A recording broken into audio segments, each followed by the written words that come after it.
Welcome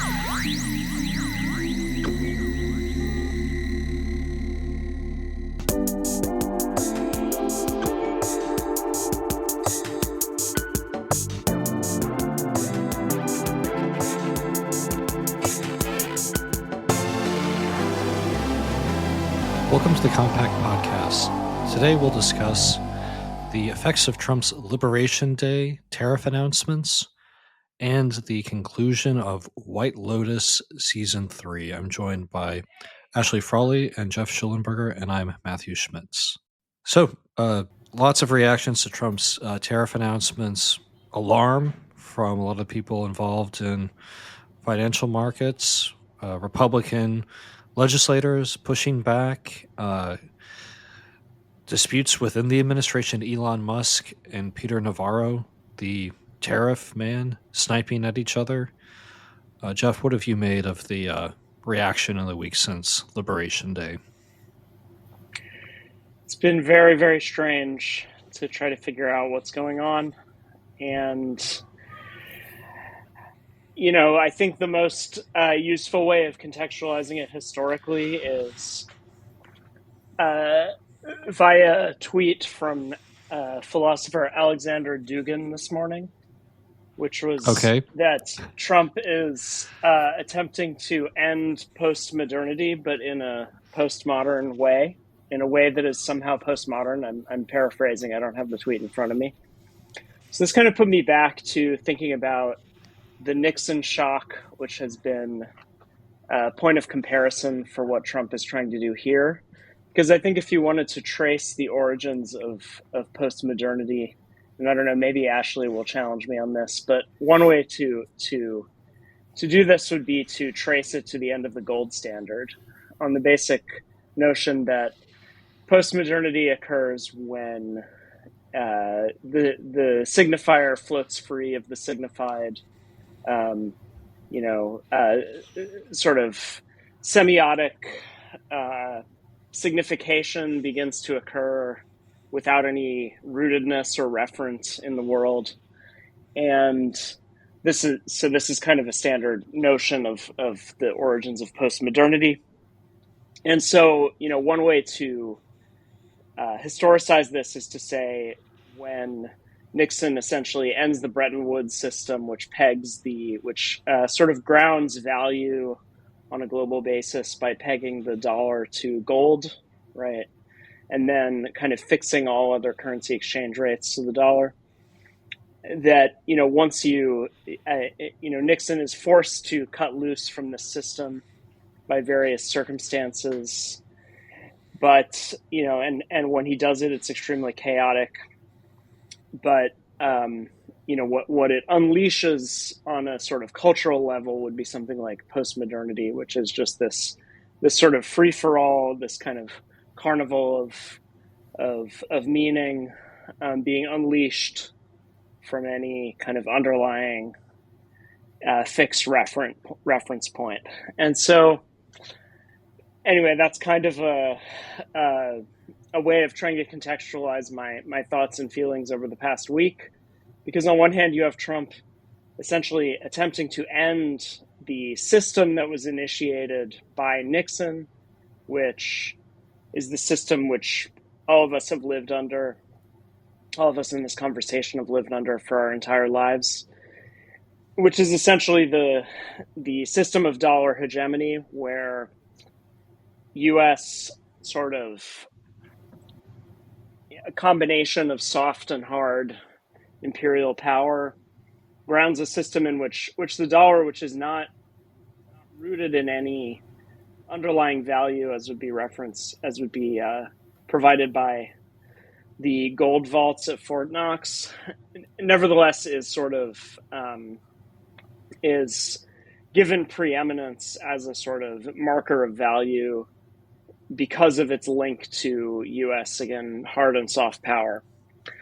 And so, you know, what this administration seems to be trying to do, I mean, first of all, this administration is acknowledging that as occurred with the Bretton Woods system when Nixon had to break with it, it's produced various crises. You know, it's made the U.S. Dependent for essential goods on countries, most notably China, that have become sort of major rivals and antagonists. It's produced all kinds of political and economic discontent in the heartland that are largely understood to have propelled Trump's rise to power twice, and it's created all kinds of sort of imbalances, and a certain kind of hollowness at the core of the American project.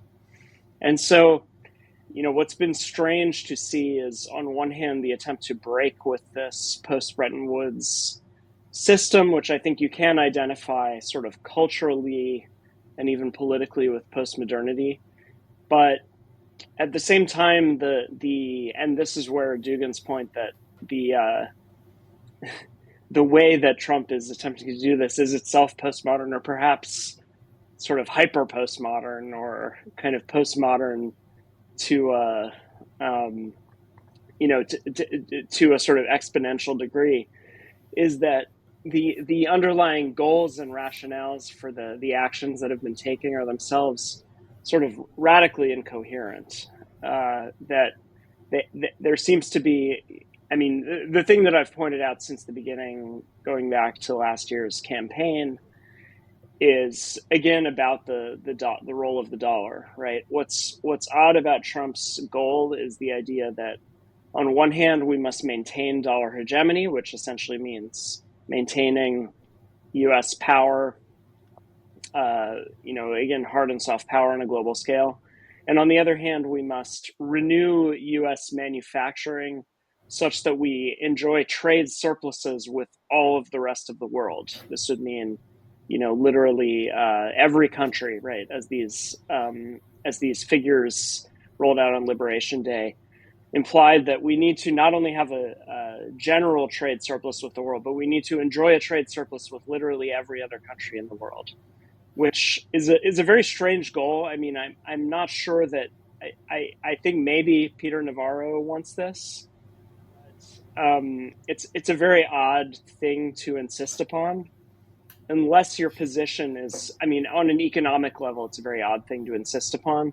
It only makes sense as a kind of political proposition if the goal is this kind of absolute domination. And so, what's strange here is that there's an aim of enjoying the kind of symbolic domination that comes with the dollar and dollar hegemony, which essentially means we're going to have huge outflows of cash to the rest of the world, which will, maintain the dollar as the reserve currency. And in exchange, and that means that, in effect, countries are paying a kind of tribute to us in the form of stockpiling our dollars, which gives us a certain preeminence. And the trade-off for that is that our own industrial base is going to weaken, and we're going to buy goods from the rest of the world. So Trump doesn't like that trade-off. Yet he still wants to maintain dollar hegemony while at the same time maintaining trade surpluses, which would put us more in the position of something like the British Empire, where, essentially you go around the world kind of wrecking local economies and in order to force them to purchase your surplus of consumer goods, right? Which is essentially what China has been doing, both to the U.S. and to the rest of the world. Through its massive industrial overcapacity, right? It's essentially able to dump manufactured goods in the rest of the world. This is basically what the British Empire did. It just had to open up markets to consume the goods that it was producing, and it did this through sheer imperial domination. And so, I don't know. I think there's a kind of, if you wanted to think about the postmodern incoherence here, there's this kind of attempt to have both a kind of continued symbolic domination, which operates through various forms of soft power, but also to pursue a kind of absolute domination of the sort that would allow us to also essentially force every country in the world to buy more goods from us than we do from them. So, there are various other levels of incoherence that I think we could go into, but I think the final point here is that that there is this attempt to, or this idea that you can do this by, and I suppose the way that supposedly this is going to be resolved is through the so-called Mar-a-Lago Accords, which essentially will take the form of the U.S. sort of strong-arming countries into accepting some version of this arrangement, whereby they both stockpile some form of dollar-designated assets in their reserves, while at the same time enabling us to enjoy a trade surplus with them. And so again, I think what the only way that this is imaginable is through a reversion to some kind of logic of sheer domination, which I think it is a kind of interesting inversion of the logic of geopolitics through hegemony that has largely prevailed over the past several decades. And so I don't know. And I'm working at a very abstract level here. I could probably go into more details, but it's certainly very fascinating to see them attempt to undertake this break with not just specific kind of trade arrangements, but with the entire kind of logic of geopolitics that has prevailed for the past 50 years. And again, I think the contradictions within the sort of propositions for the system that would replace it are not accidental, because we are in this kind of, even when you're trying to undo this free-floating sort of postmodern logic, you're still unable to escape it on some level. So that's my somewhat abstract assessment, which partly reflects my own sort of bewilderment and attempt to get some kind of grip on what's been happening. I think it's great. Compact is notorious as a home for trade cells and theory cells, and you've combined the two the two genders of Compact basically brilliantly.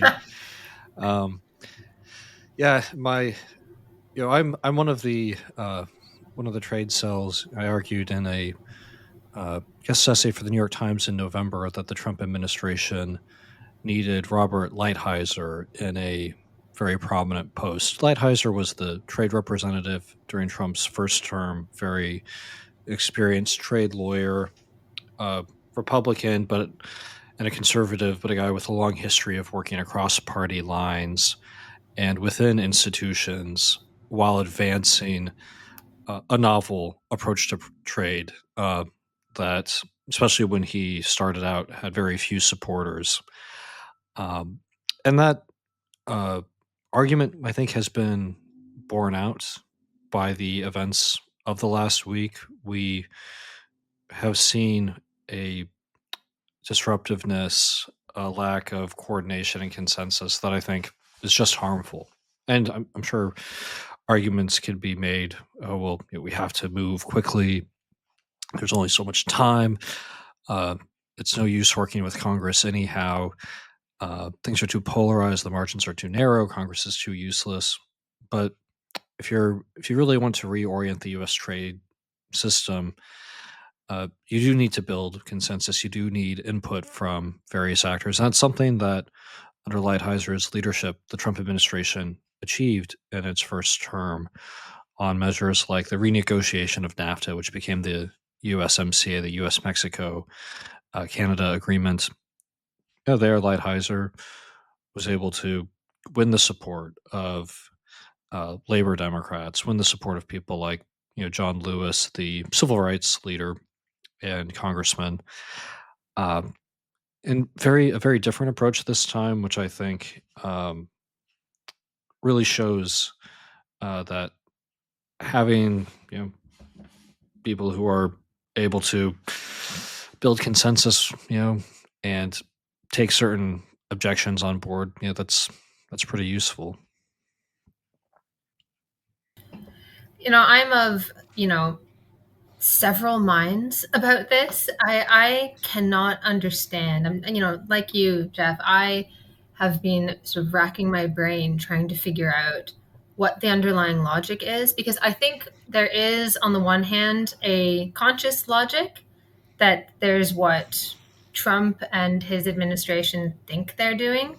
And then there's some kind of deeper logic at play, like that perhaps people are not, and I don't mean like they have subconscious Freudian drives. I mean something within the deeper necessities of the economy that might be forcing people's hands in a particular way. But I also think, I was at a conference today on populism, and somebody mentioned that Trump is wielding power like a monarch.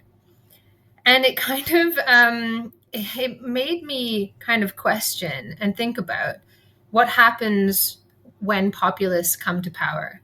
You have what populism is, this sort of uneasy coalition of all sorts of people, right? It's the people who are united by their distrust and hatred for, I don't know, the status quo, elites, liberals, and they don't have necessarily a coherent ideology or a coherent understanding of the world or the economy that guides their hand. And this can kind of open the door for a situation in which, any idea that maybe was only popular at an economics conference or in somebody's book, some big idea that never would have really seen the light of day, it can kind of become, real, be tested out in the real world. And on the one hand, this seems entirely crazy. Like, 100 years from now, 200 years from now, I hope we'll look back and be like, it was kind of mad that we're like, hey, let's try this. Oh, darn, we destroyed 1 billion people's lives. That didn't work. Like, let's try that. On the other hand, I do kind of admire the chutzpah of like just, testing things out in the world where, for how many decades it's been this incredible risk aversion and this attempt to sort of kick the can down the road and not disrupt the status quo and maybe do the same old thing, but dress it up in revolutionary language, and to just kind of like, excuse my language, but like piss all over the markets. You kind of have to be like, I mean, it's something.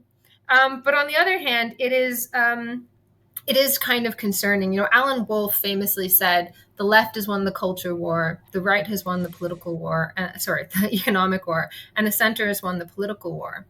But it was this kind of uneasy truce, that the right was like, hey, we'll do business, and we'll get on with the tough business of running an economy. However much, whatever that is, tinkering here and there. And the left, you can have culture, you can do that. And politics will be about, lame, workshopped PR exercises, essentially. And so the left went about busily sort of revolutionizing institutions and education in all the ways that they would have done in all the ways that they might have dreamed of, rightly or wrongly, after their economic revolution, destruction of the family, all of this sort of stuff. Radical social constructionism, why not? They had free reign. And now, populism arose in reaction to that and has kind of been fighting this culture war. But at the same time, something like the center, something like leftish, also seeped into the economic realm. So you had like degrowth politics. You had people sort of selling stagnation as a kind of revolution. And so there was this need to, you can't, once you come to power and you have this kind of uneasy coalition of all these nuts, crazy people or fringe people who might have great ideas, I don't know, and who are great speakers and who believe in freedom and some who don't, and so on and so on. You can't run a government on culture war issues. And so you have to kind of start coming up with economic policy. And that is a huge kind of gap for, I think, populism. And, populism is in power in a serious way in the United States. Elsewhere, it's sort of symbolic. And as soon as, the populists come to power, they're on the phone down to von der Leyen, like, don't worry, I'll toe the line, I'll do what we've always done. And I think this is kind of the difficulty that they have. There isn't any sort of coherent. You wind up with this kind of incoherent, let's throw stuff at the wall and see what sticks. So there's that. That is kind of what I see happening. On the one hand, I think this is kind of incoherent. This is somebody who has an opportunity. This is an administration that has an opportunity to experiment, to do things. On the other hand, I think that there is a deeper logic, as I said at the start here. And I'm trying to figure out exactly what that logic is. I mean, there's the obvious things where we have the lead up to what seems to be a very scary kind of international political position, with obviously the EU wanting to start, wanting to realize their dream of an EU military, because they've now manufactured this threat of Russia, which I don't think has any imperialist ambitions beyond Ukraine, but they're sure that they're going to invade, Italy, whatever, tomorrow. And so they're sort of bigging up these threats. And then you have the sort of classic countries trying to dump commodities on each other. That's the sort of classic way that capitalism works. You want your workers at home to be frugal, and you want the workers of other countries to be profligate. You want them to buy your commodities, and you want your workers to be like happy with less, and so on.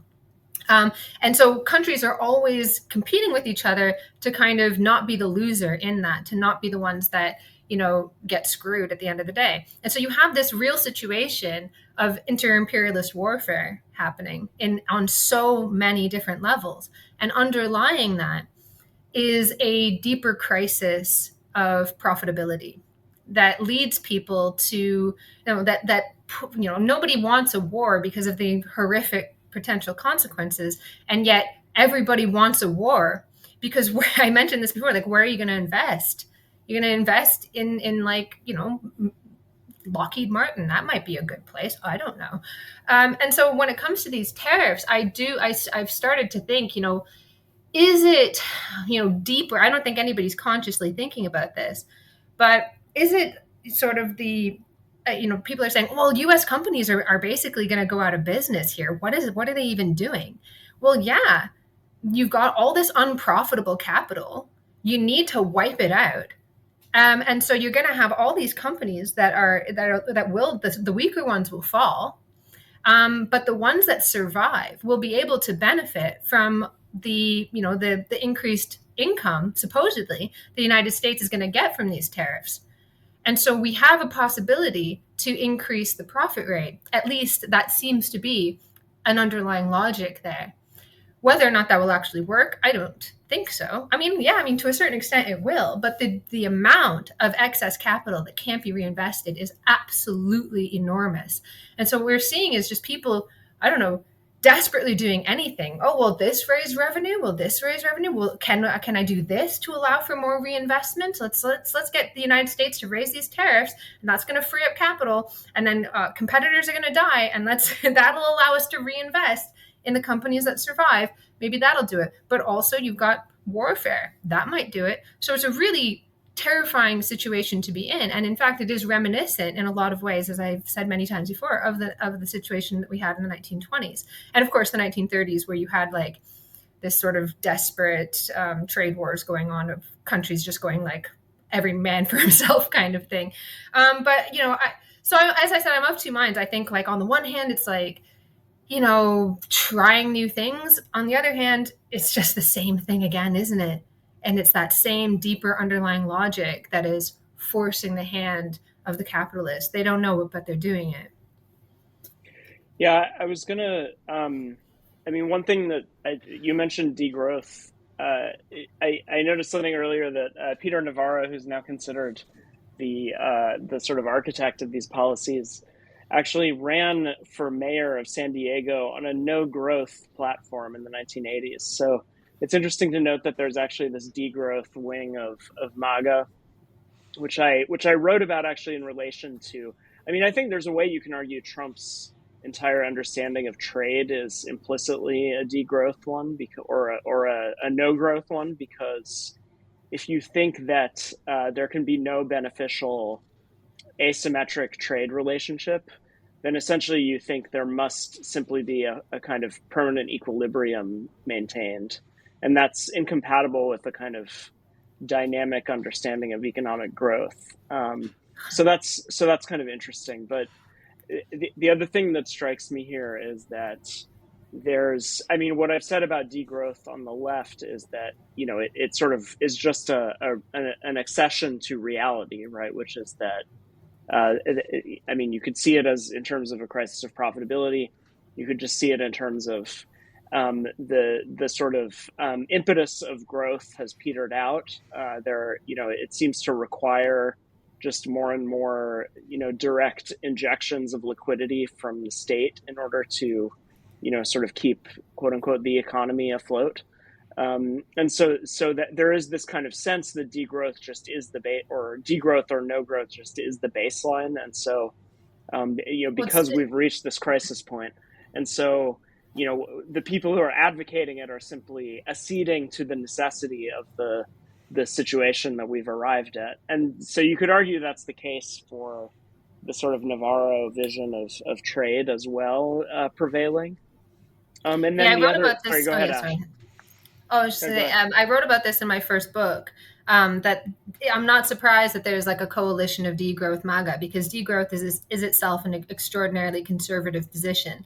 It masked itself in the language of environmentalism. There was even that whole, if anybody remembers, there was a whole happiness movement that every now and then rears its head. It was like, you don't need growth to be happy. And all it was this acquiescence to stagnation.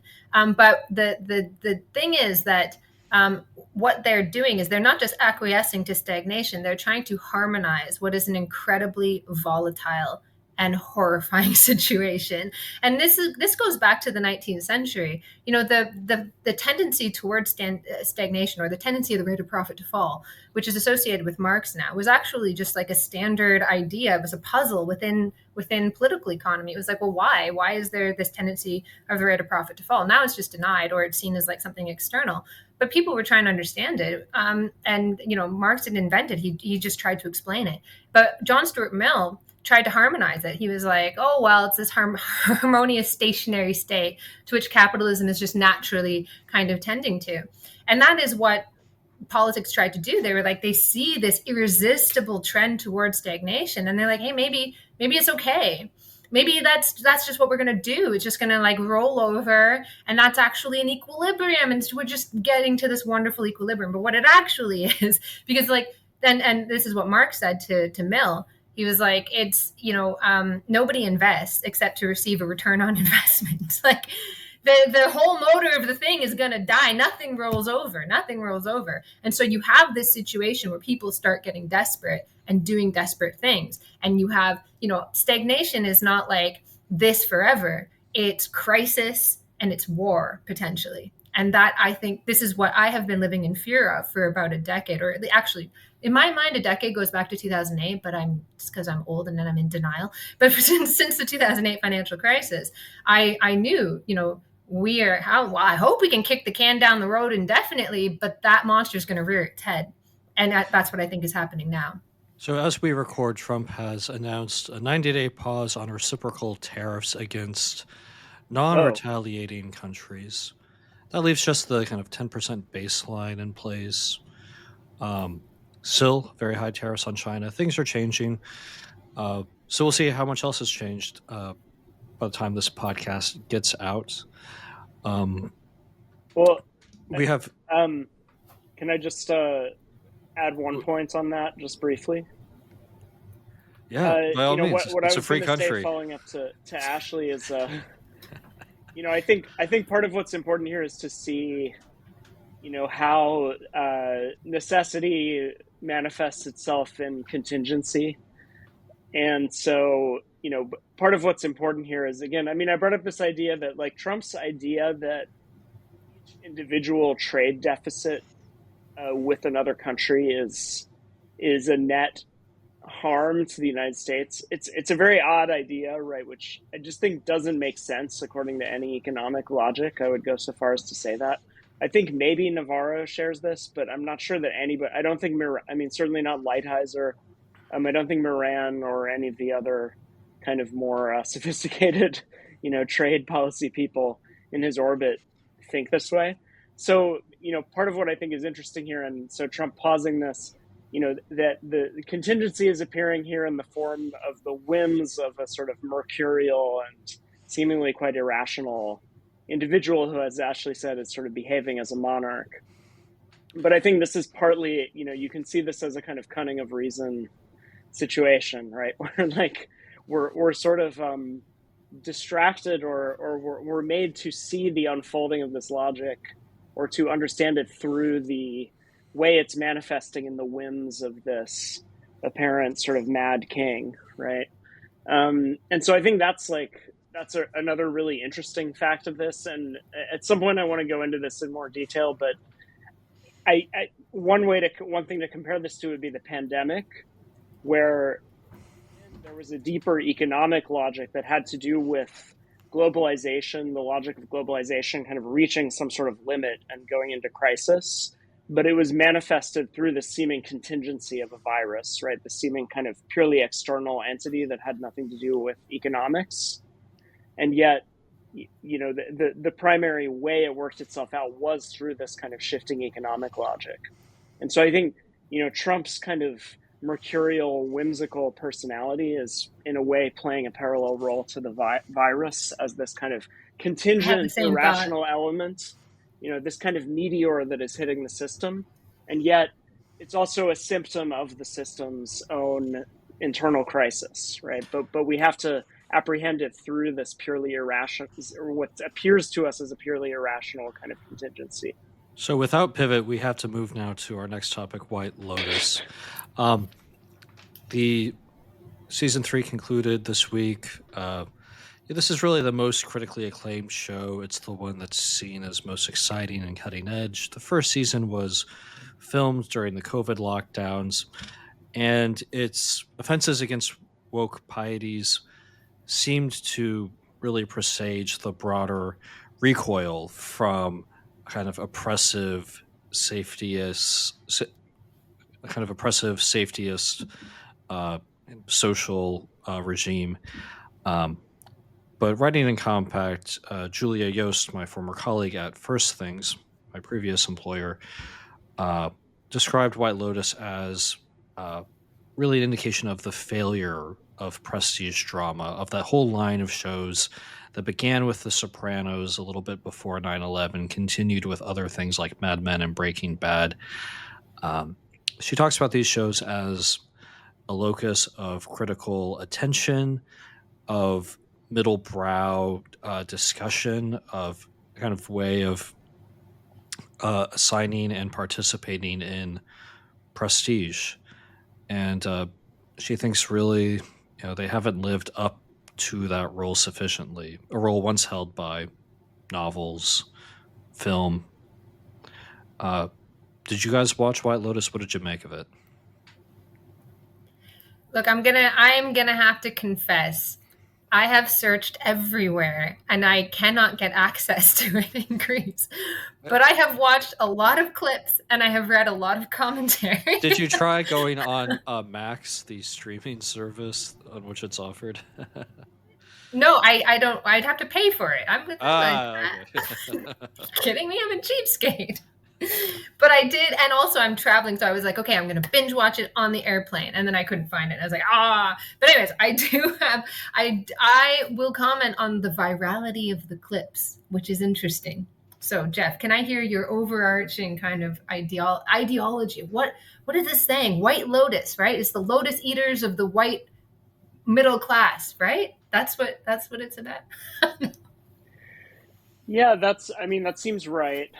It makes me want to see, right? I think the lotus eating would be a sort of metaphor for a sort of meta metaphor for prestige TV itself, perhaps through Yost's analysis, a kind of opiate that's inuring us to the sort of sterility and lack of cultural vitality of our moment. So yeah, I think the show was when it first appeared, seen as a kind of relief from woke excesses, I suppose. Mike White, the show's creator, is a sort of based gay man who, I think went on Red Scare and other sort of, edgy podcasts. And also clearly, although, it was a bit ambiguous, but the character is played by Sydney Sweeney and the other actress, I can't remember, who played these two sort of obnoxious college girls in the first season, were clearly supposed to be based on the Red Scare hosts, and many commented on this at the time. And so there was this way it was seen as a show that was tapping into these kind of dissident energies of the sort of edgy, anti-woke internet. And the show in its most recent its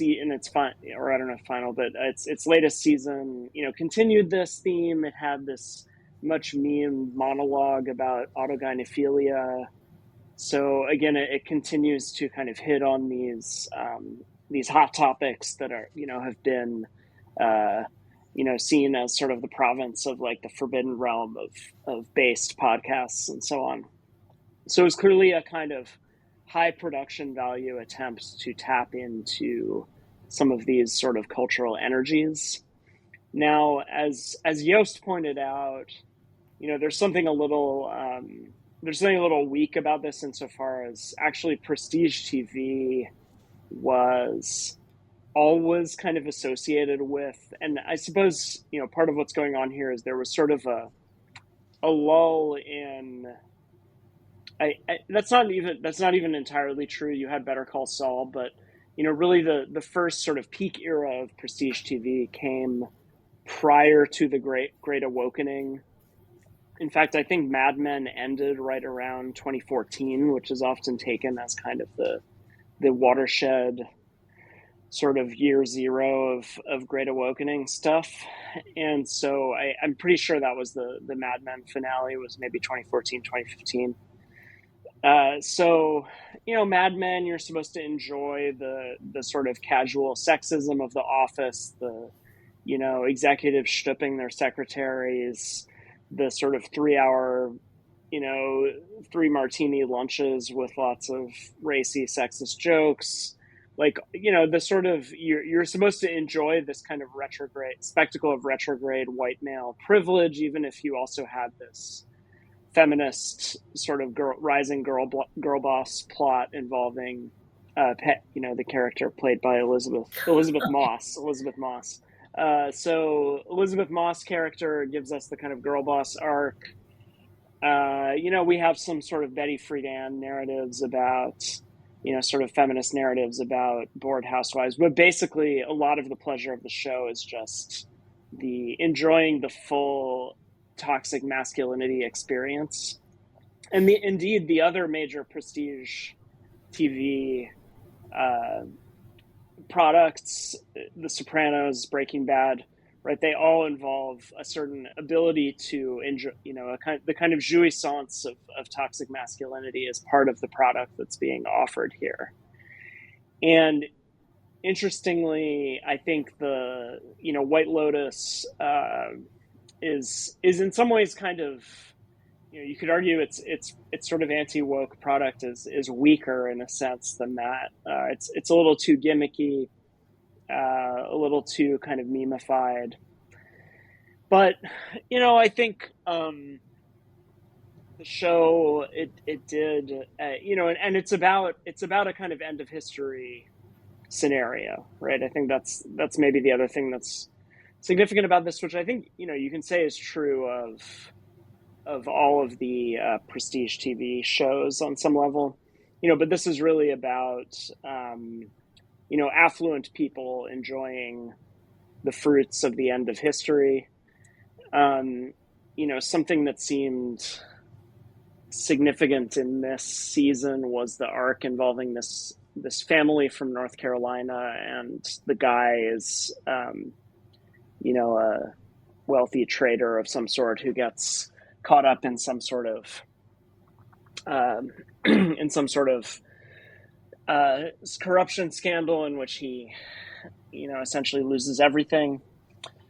but I don't know. I mean, I think the the show, it always seemed a little bit too, I think what was what was more impressive about the earlier shows was that I think with Mad Men you could really again have the spectacle of enjoyment of toxic masculinity without it being kind of self-conscious of that being the product, or that being framed in a way. And I'd say in part it's that in the intervening decade we've become all too conscious of these cultural dynamics, whether it's sort of the feminization of the workplace, or the kind of neutering of masculinity and so on.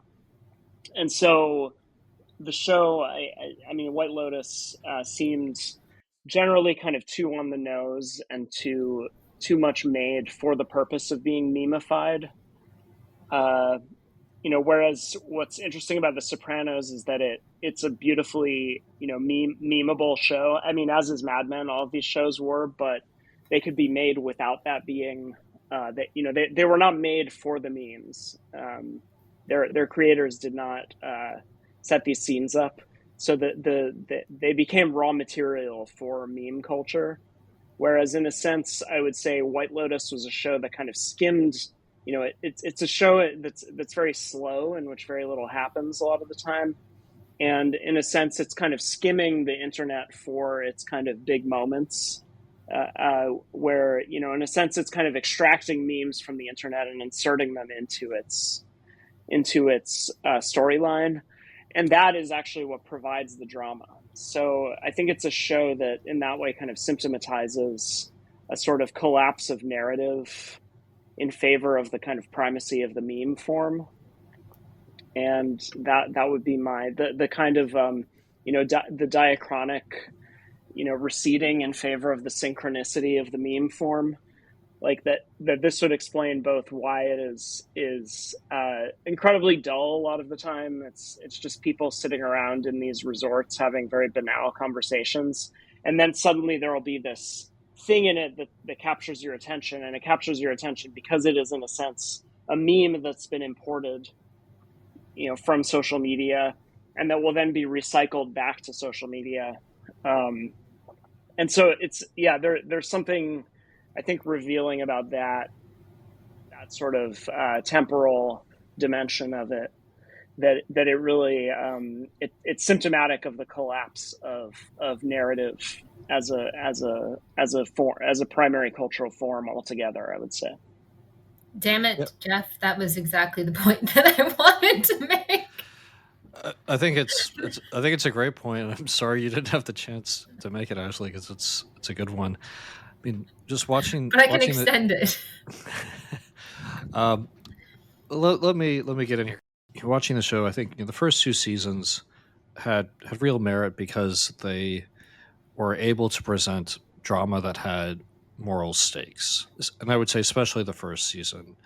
I have a lower view of season 2 than some do. And it worked. It had an energy. It was well written. It was funny. And in this season, the writing has just been so. This most recent season, the writing has been so bad and canned.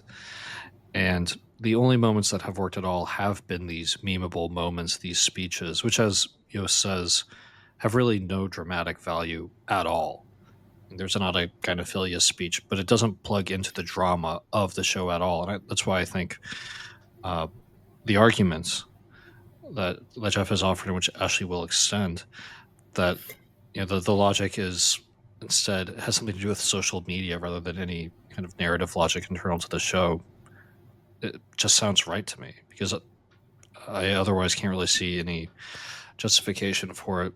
And I have to say, I've been just so kind of exhausted and really in a way disgusted to read all of the anti-woke hosannas to the show, because the same people who've been praising Mike White for his based and edgy takes in this show has spent years complaining about politicized art that lacks kind of proper values internal to the art, but is instead responding to some kind of external political need or urgency. And I don't suppose that art can be independent of politics or that it should aspire to be, but it needs to have its own excitement, its own logic, and just its own internal appeal. And that's totally absent. And all these people who've set themselves up as defenders of artistic values against ideological corruption are plotting this absolutely meritless season. And I think it's been a discrediting moment for a lot of these people who've made anti-woke complaints and really position themselves as defenders of artistic values. I think if you bought into that at all, the response to this show gives you really good reason to doubt it.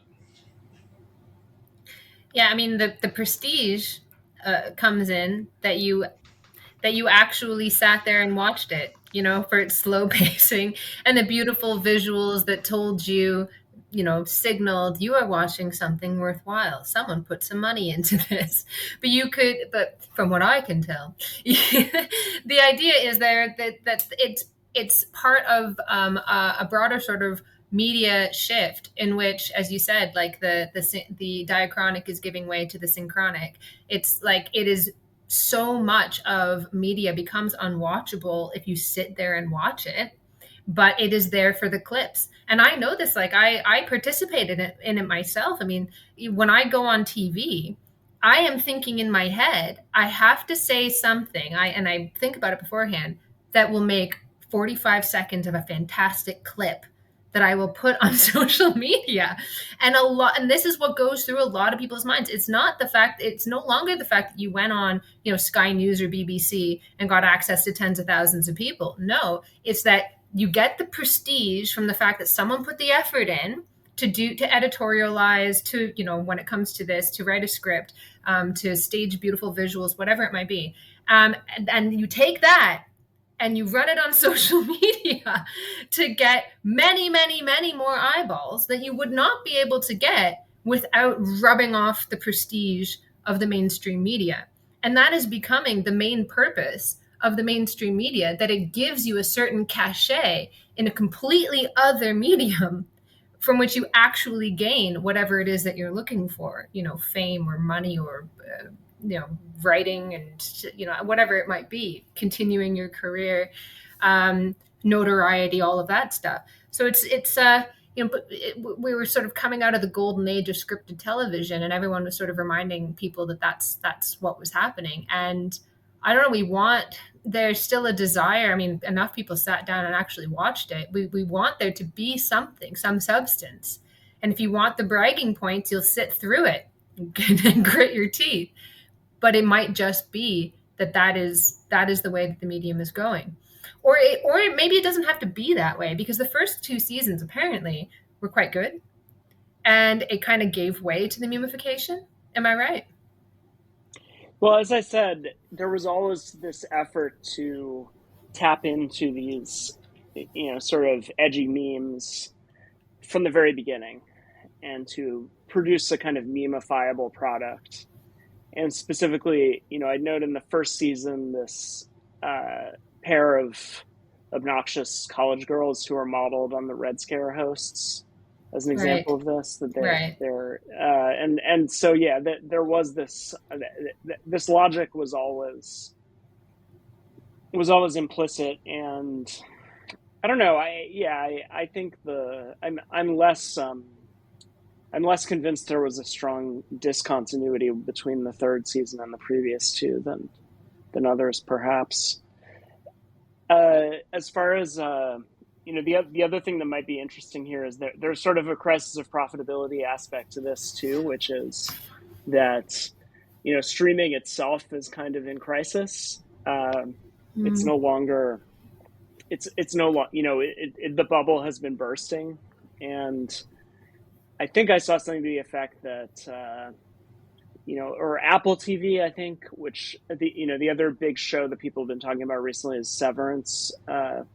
And Apple TV, I think I saw, has lost a huge amount of money on its how much it's put into streaming recently. So it seems that there was this huge kind of streaming gold rush that peaked around 2020 and now is in abeyance. And these, so this whole kind of system of content delivery has started to enter into crisis and is probably in the early stages of collapse and reconfiguration into something else. And, it's simply true that they're not, that they're putting out a lot of, if you look at these streaming services, they are just like everything else. They're putting out a lot of slop as far as I can tell at this point. Something I found fascinating was, I think on Max or one of these sites, which I, unfortunately, unlike you, I'm dumb enough to pony up subscription money for, at least a few of them. And I noticed they had like multiple documentaries coming out about Luigi Mangione within months of his, arrest. I was like, what kind of garbage? I mean, I'm not going to watch one of these, but like, what kind of garbage are they putting out if it's a documentary about this, alleged assassin that they put together in 2 months or something like that? I mean, I can't even imagine how dreadful, they're sort of dredging the barrel of content production here. So, yeah, it really seems like that whole. And if you just look at the kind of crap they're putting, well, we talked about the Meghan Markle show, but God. If you just look at the kind of crap they're putting out, it's quite remarkable how low they're going at this point. It almost makes you nostalgic for the days where they feared the wrath of advertisers. Yeah, indeed. I can't put this slop out. Tide detergent will not be on board. Yeah, and so I think their model now is to put out a couple, pour some money into a couple of flagship products like White Lotus or Severance, and then, hope that people will be kept on by these kind of garbage, low quality reality TV shows and documentaries, which are pretty cheap to make, because they're either just sort of filming people, who aren't paid for their performance, or they're just dredging up footage and interviewing some kind of third tier, quote unquote, experts. And so they're, they can churn out these kind of Insta documentaries that are cheap to, on some kind of viral topic that are very cheap to make, and then just try to pull in subscriptions with these, with these handful of kind of expensive prestige products. But then the rest of it is really just garbage. I mean, if you look at, it's funny how unprestigious these sort of prestige streaming platforms are now. It's just, incredible crap. But do you know what isn't incredible crap? And is highly prestigious and good quality? A subscription to Compact. And with that, indeed, good segue to our conclusion. Yes. And with that, we should end it for this week. A no slop guarantee. Yes. So yeah, compactmag.com/subscribe. Thanks, Ashley. Thanks, listeners. Thanks, Matthew. Thanks.